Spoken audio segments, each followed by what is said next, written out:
This is our Sound Transit station, one of 4 that we have in the 37th. It's making it a lot easier for people to live in the 37th and work downtown. That's a good thing, and we like that. It's good transportation, it's clean, it gets people out of their cars. An unfortunate byproduct is that it brings in people who are willing to spend more on a home next to Sound Transit. It makes life a little harder for people, many of whom have lived here for many years, many of whom have paid for their homes, but can't afford really to pay the taxes on them as those tax rates rise, or the tax amount rises along with the value. And it's causing gentrification. It's causing a change in the population that is getting to be a little tense sometimes.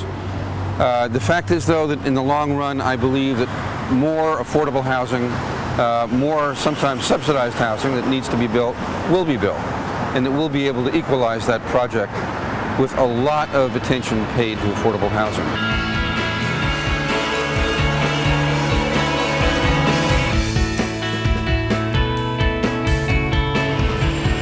Now we're here at Rainier Beach High School.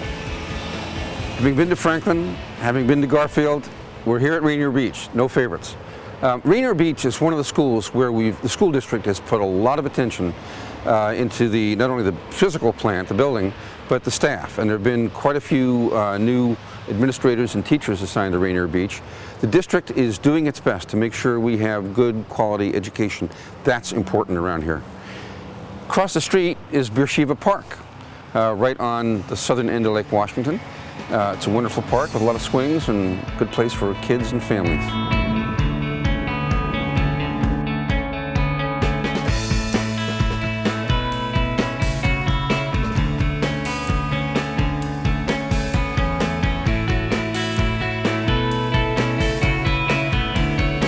Hillary was just showing us the picture of what Casa Latina used to be. Casa Latina now is an institution at the corner of 17th and Jackson, in the middle of the district, dedicated to the idea that people who come to this country or live here to work will be able to find jobs, and to be able to find jobs that pay enough to be able to support a family. Hillary is one of those people with an attitude that just exemplifies the 37th district. Well, Casa Latina is an organization that gives voice to the most marginalized community members in our community, day laborers, immigrant day laborers, and domestic workers. Through their organization in Casa Latina, they're able to have a stronger voice, protect themselves, and get more jobs, and also, most importantly, have the educational opportunities so that they can get ahead in life and help their families.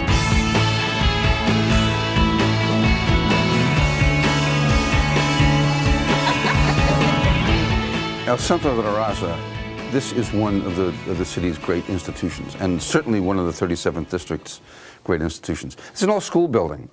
This is the main hallway, of what used to be kids running around here or going to school.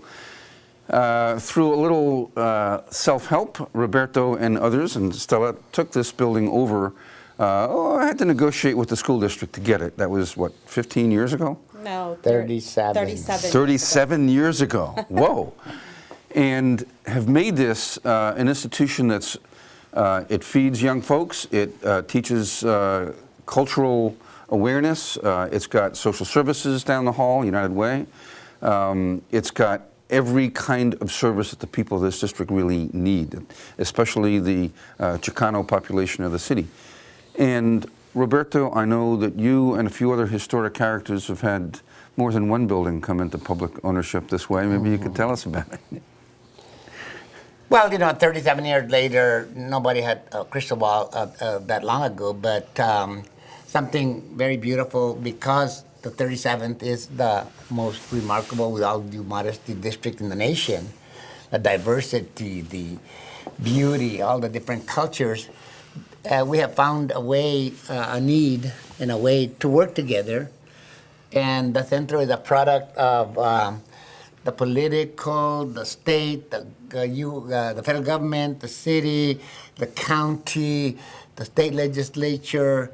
There's a story to be told, not about me or anyone or 2 or 3 individuals, but about a whole people of the 37th district doing remarkable things in Martin Luther King Jr. County that should be told everywhere that we can go, because it's an example to the rest of the country and the rest of the world. So in specific, the state has been very helpful, Adam, with, we have a new roof, we replaced 210 windows. This coming spring, we're going to be replacing the plumbing and doing seismic. And we wouldn't be here if the state had helped in that way over the years.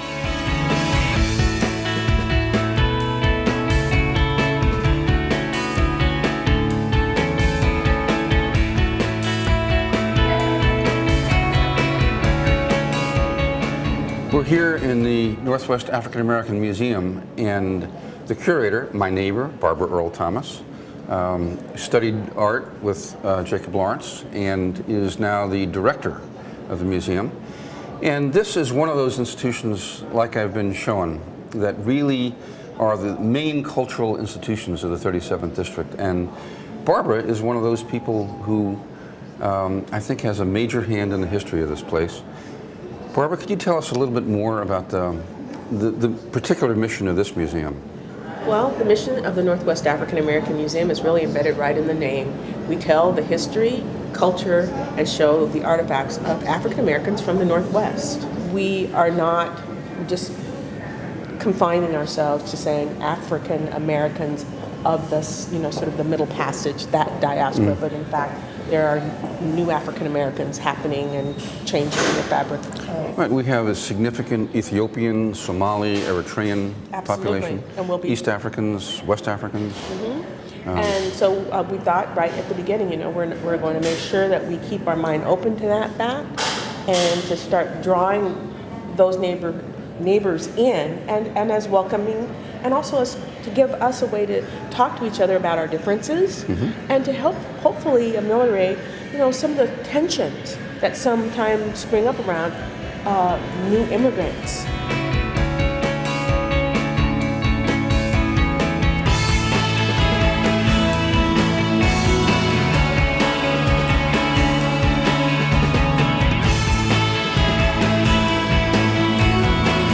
Well, I hope you've enjoyed your little tour of the 37th District. I know I've enjoyed showing it to you. I enjoy living here, and I certainly enjoy representing the 37th Legislative District in Martin Luther King County.